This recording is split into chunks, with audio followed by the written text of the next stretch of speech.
Alcázar. Siempre pensé que mi padre iba a salir y así fue, gracias a Dios.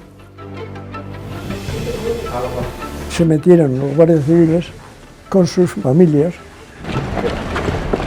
Tenemos un retén preparado. 72 días son muchos días, muchos días. Algo espantoso fue aquello de la mina, era el fin del mundo.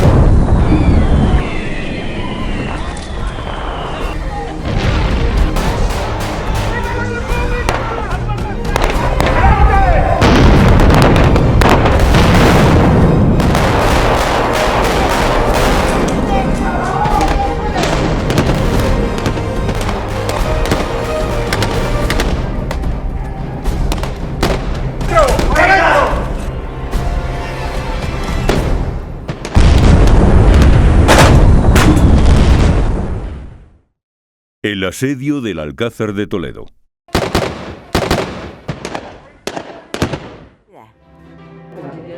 Los defensores dormían por lo general en su puesto de combate. Aquí dormíamos en el suelo.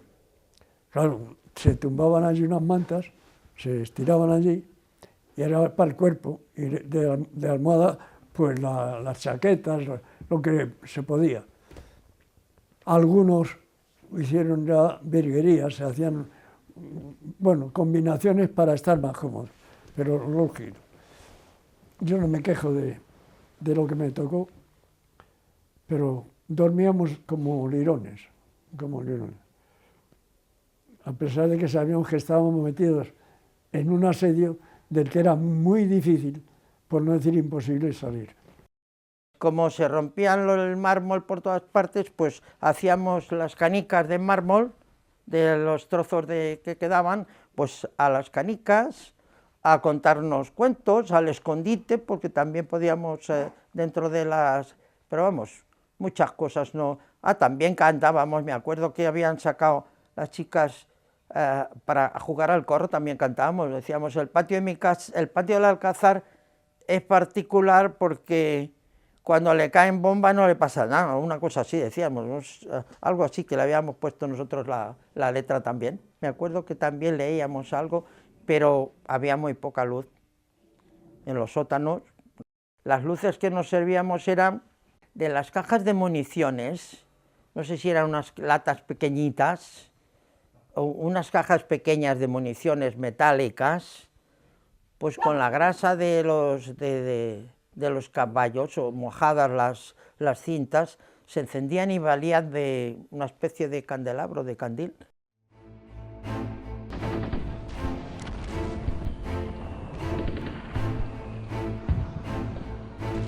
Aunque los muertos entre los sitiados fueron relativamente pocos, en torno a los 100, el número de heridos fue bastante elevado, pasando por la enfermería cerca de la mitad de los defensores. Los medios eran tan escasos que el capitán Lozano, uno de los encargados de la misma, recordaba. Me santigué con el bisturí la primera vez. Creo que me temblaba la mano y amputé cuando hizo falta con éxito insospechado. 5 piernas y 4 brazos, aparte innumerables esquiletomías, corrección y vendajes en fracturas de todas clases. Y todo bien.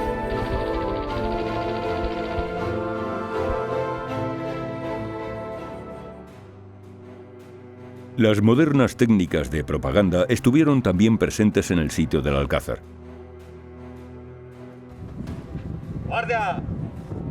Uno de los métodos empleados para debilitar la moral de los defensores fue instalar unos altavoces desde los que se propagaban falsas noticias sobre el transcurso de la guerra y se incitaba a la deserción para no morir inútilmente en la defensa de una causa perdida. El método que consideraron más efectivo fue amenazar a los sitiados con la suerte que podían correr los familiares que habían dejado fuera si no salían del Alcázar. En ocasiones se hacía que fueran sus propias mujeres las que hablaran con ellos. Doña María Gutiérrez fue preguntada en su casa por unos guardias de asalto si quería hablar con su esposo. Tuvo que contestar que sí y le advirtieron lo que tenía que decir, lo mismo que a otras 2 mujeres. Por el altavoz gritaron: ¡Eh! Ese guardia de seguridad que se llama Enrique Moreno, que se asome, que su mujer le va a echar tabaco y ropa limpia. Se acercó Enrique Moreno a un parapeto y al divisar por un agujero a su esposa le gritó, escamado por el ofrecimiento de tabaco, pues él no fumaba: «Ya está aquí el guardia Moreno. ¿Qué hay, María? ¿Qué pasa?». La pobre mujer estaba lívida. «Sal de ahí. Hazlo por tus hijos. Salíos como podáis, que los que salieron están muy contentos y los tratan con mucho cariño y están prestando servicios. Salíos como podáis». Y al mismo tiempo, con la mano y de manera que no la vieran sus acólitos, hacía señas para desdecirse y manifestar que la obligaban a decir aquello. En ocasiones el bombardeo propagandístico sobre el Alcázar continuaba a lo largo de toda la noche. Las voces por la noche en silencio que nos daban que nos hacían con altavoces: los del Alcázar, mañana vais a ver a Franco con las orejas cortadas, salid, las mujeres, no seáis tontas. Bueno, burradas de esas, pero yo cuando oía ya aquello ya empezaba a temblar, pues como un pájaro. Yo decía, no quiero oírlo, nos tapamos los oídos. También los defensores organizaron su propio sistema de propaganda, en el que jugó un papel clave El Alcázar, diario creado durante el asedio, y en el que se daba cuenta de las noticias que se captaban a través de la radio sobre el avance de las tropas nacionales y de todo aquello cuanto podía interesar a la población alcacereña. Pese a todas las dificultades, logró aparecer sin interrupción desde el 26 de julio al 27 de septiembre. Las operaciones militares.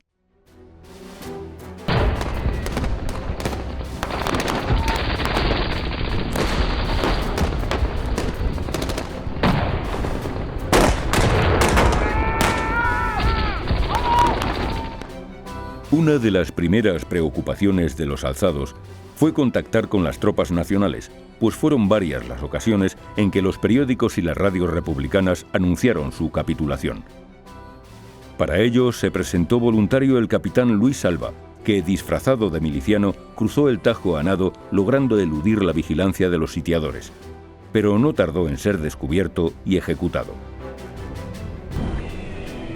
Los bombardeos aéreos sobre el Alcázar comenzaron el 21 de julio y se repitieron con frecuencia. Los de artillería comenzaron el 22 con una batería emplazada en la dehesa de Pinedo. Dada la lejanía de tropas nacionales que pudieran auxiliar a los sitiados, el mando republicano decidió tomarse el asedio con cierta tranquilidad y esperar a que los defensores capitularan. A mantener el sitio se dedicaron cerca de 3.000 hombres, la mayoría de los cuales pertenecían a las milicias anarquistas. El Alcázar hubo de soportar 14 bombardeos aéreos durante los meses de julio y agosto, y el constante batir de la artillería sobre sus muros.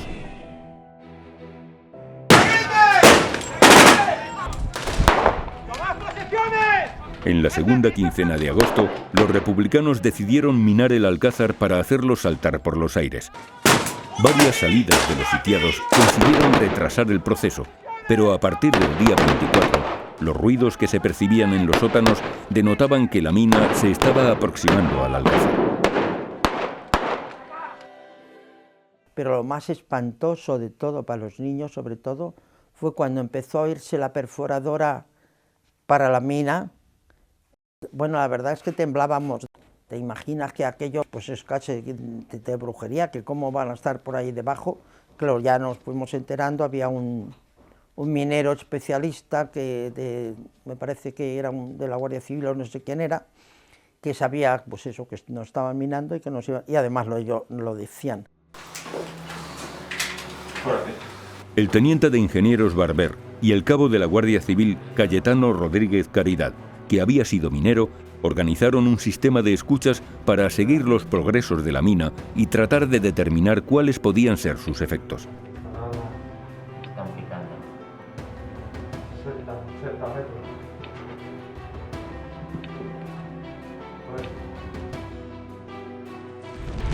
Aumentó además la intensidad del bombardeo de la artillería republicana sobre el Alcázar, y en los primeros días de septiembre fueron derribados los 2 torreones de la fachada norte.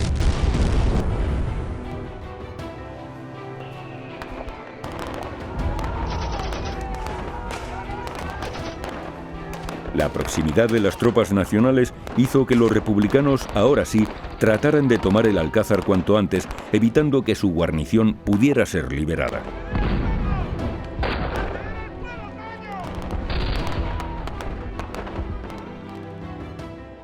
El día 8 de septiembre, por medio de los altavoces, el comandante Vicente Rojo solicitó una entrevista con el coronel Moscardó.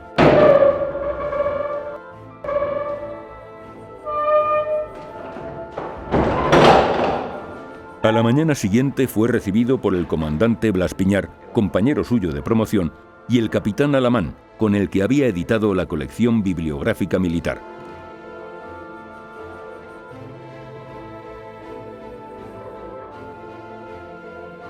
Con los ojos vendados, Rojo fue conducido al despacho de Moscardó.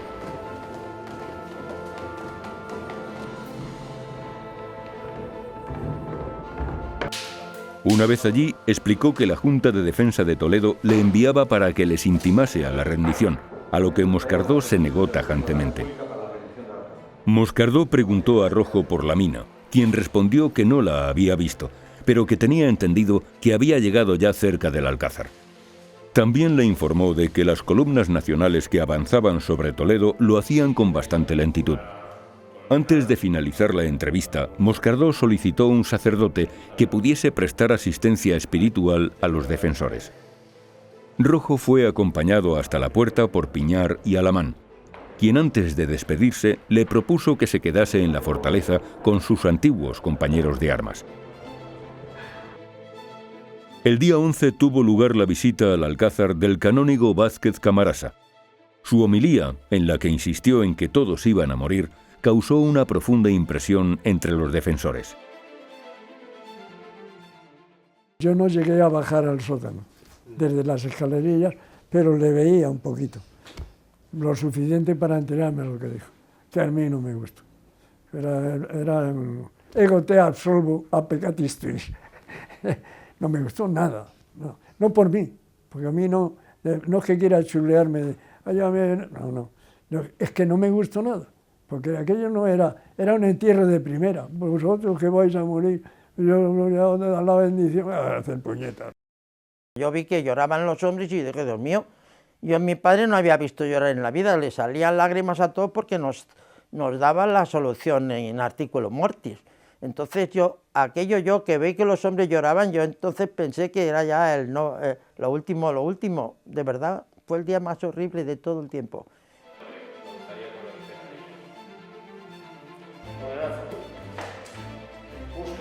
Terminada la misa y tras bautizar a los dos niños que habían nacido durante el asedio, Camarasa, a quien los sitiadores habían dicho que las mujeres y niños encerrados en el Alcázar estaban allí contra su voluntad, insistió a Moscardó para que les dejara salir de la fortaleza. Moscardó hizo llamar a una hija de Romero Basart que explicó al sacerdote que las mujeres preferían estar junto a sus padres y maridos y correr su misma suerte.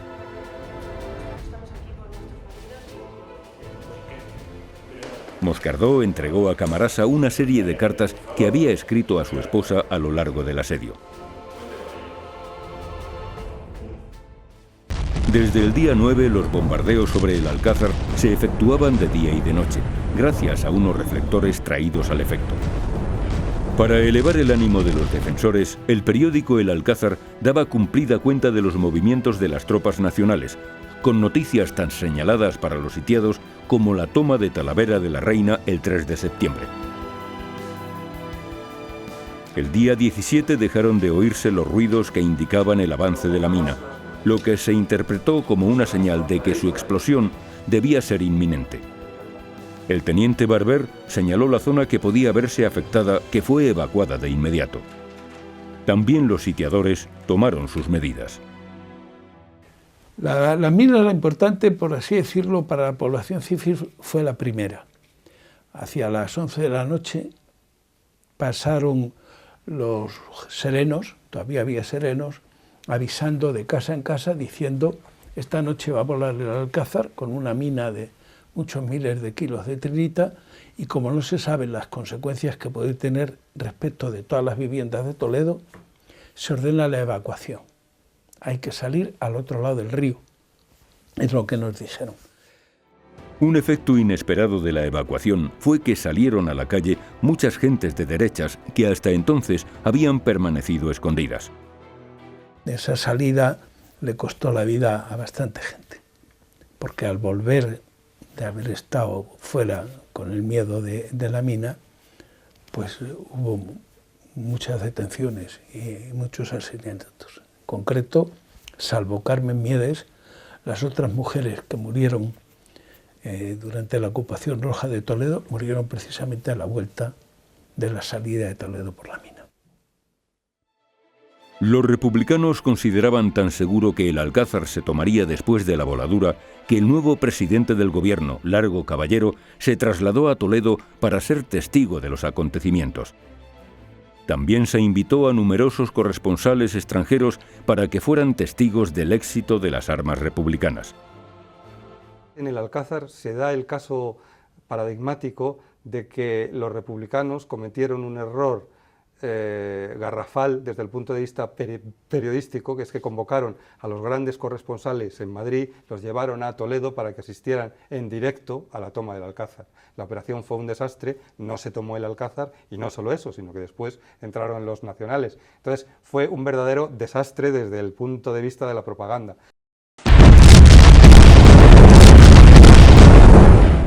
A las 6:30 de la mañana del día 18, estallaron dos minas que derribaron el torreón suroeste y casi toda la fachada oeste del Alcázar, y acto seguido se lanzaron al asalto de la fortaleza unos 2.500 hombres, quedando otros 1.500 en reserva.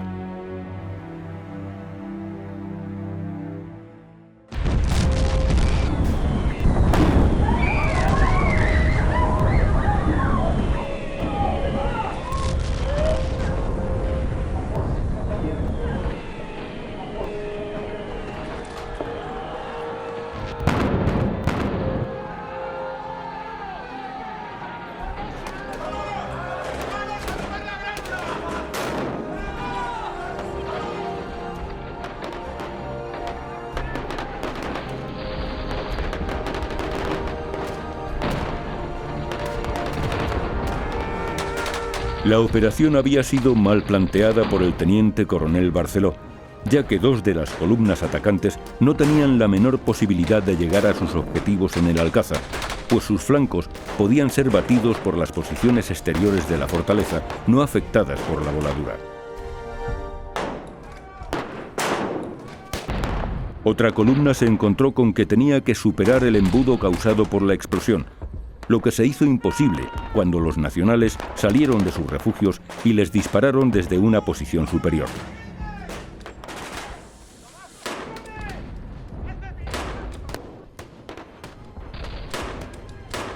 Solo una de las columnas, por tanto, tuvo auténticas posibilidades de alcanzar el éxito.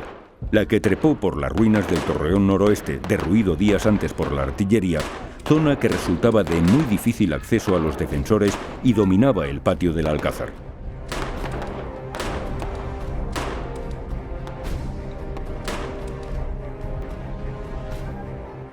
Un grupo de asaltantes consiguió encaramarse a lo alto de dichas ruinas, pero los defensores lograron subir con escaleras de mano y les aniquilaron.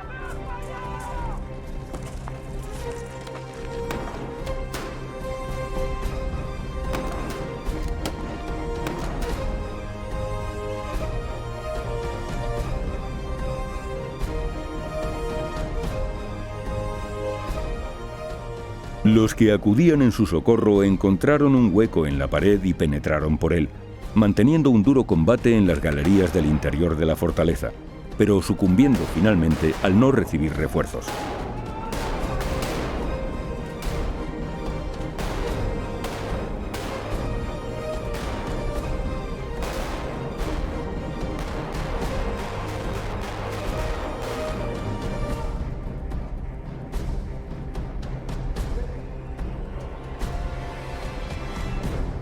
Ver cuando ya han hecho un bombardeo por aire y por tierra, la artillería, de volvernos locos, envueltos en nubes de aquella humareda que desprendían las explosiones, un amargor de boca, el pelo y la barba que teníamos blanco de la trilita aquella. Era el sabor de boca amargor, horroroso.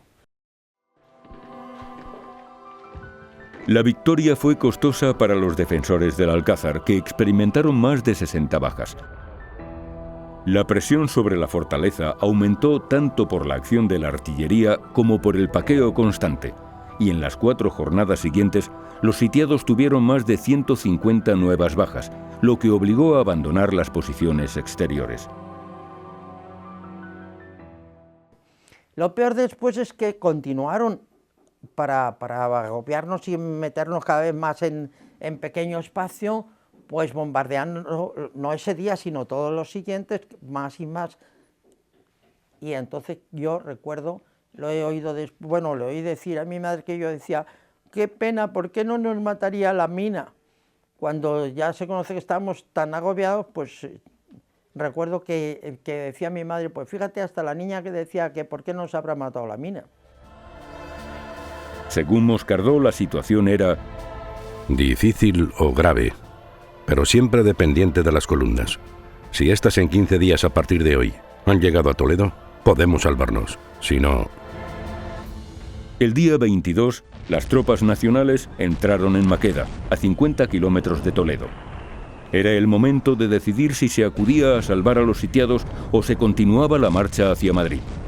Si el tiempo necesario para liberar el Alcázar fue o no la causa de que en noviembre resultase imposible tomar la capital, es uno de los grandes debates de la historia de la guerra. Bueno, mi opinión es que el hecho de que Franco hubiera desviado sus fuerzas en el avance hacia el Alcázar de Toledo y no directamente en contra de Madrid, no probablemente fue un factor muy decisivo, aunque sí es verdad que esto retrasó un poco, 5 días, 6 días, el avance sobre Madrid. Es que en ese momento realmente las columnas de Franco no estaban en condiciones de captar Madrid, porque hacían falta un despliegue mayor y también el desarrollo de apoyo logístico. Y el desvío a Toledo influyó muy poco. Influyó mucho más, y eso no lo dice nada, que es la liberación de Oviedo, donde se perdió de verdad mucho tiempo, porque claro, el Alcázar se liberó el 28 de septiembre, y el 30 de septiembre es cuando el Canarias y el Cervera bajan al estrecho y hunden al Fernández, y entonces pasan de golpe, porque hasta ahora habían venido pasando por avión, pero por avión en el día que más podía pasar un batallón, ya teniendo muchos aviones y con muy buen tiempo, pero aquellos de golpe pasaron 7 o 8 batallones. Pero Franco dio orden de que todos a Asturias. Si todos aquellos vienen a Madrid ese día, entonces sí que se toma Madrid en noviembre.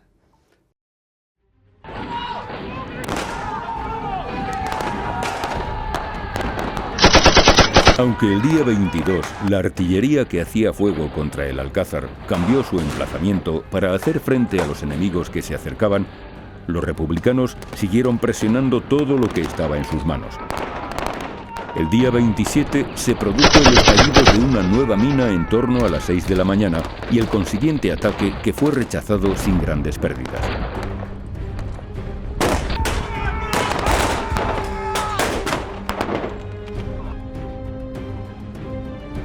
Doce horas más tarde llegó al Alcázar una columna de regulares al mando del teniente Luis Lahuerta. Dado que se acababa de rechazar el último asalto republicano, los defensores extremaron las precauciones a la hora de recibir a sus libertadores por si se trataba de una estratagema republicana.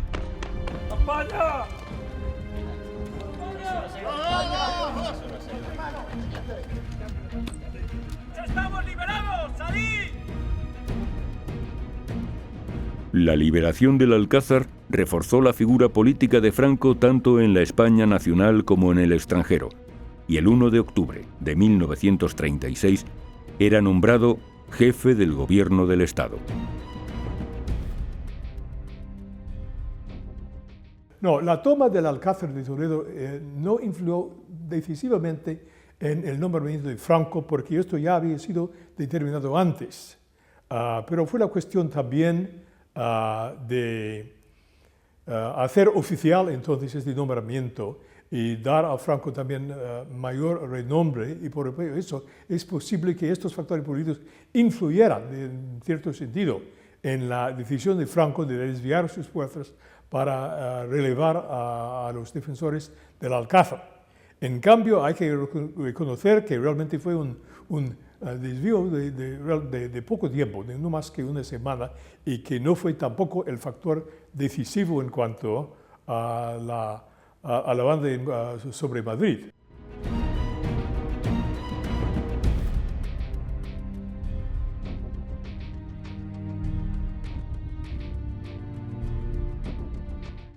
El gobierno republicano había concentrado gran cantidad de medios materiales y humanos para conquistar el Alcázar, pero todos sus esfuerzos se habían estrellado contra la tenaz resistencia de los defensores. La liberación de Toledo por las tropas del general Varela supuso un nuevo fracaso para las armas republicanas y un nuevo éxito para las tropas nacionales. La conquista de su principal objetivo, Madrid, parecía ahora inminente.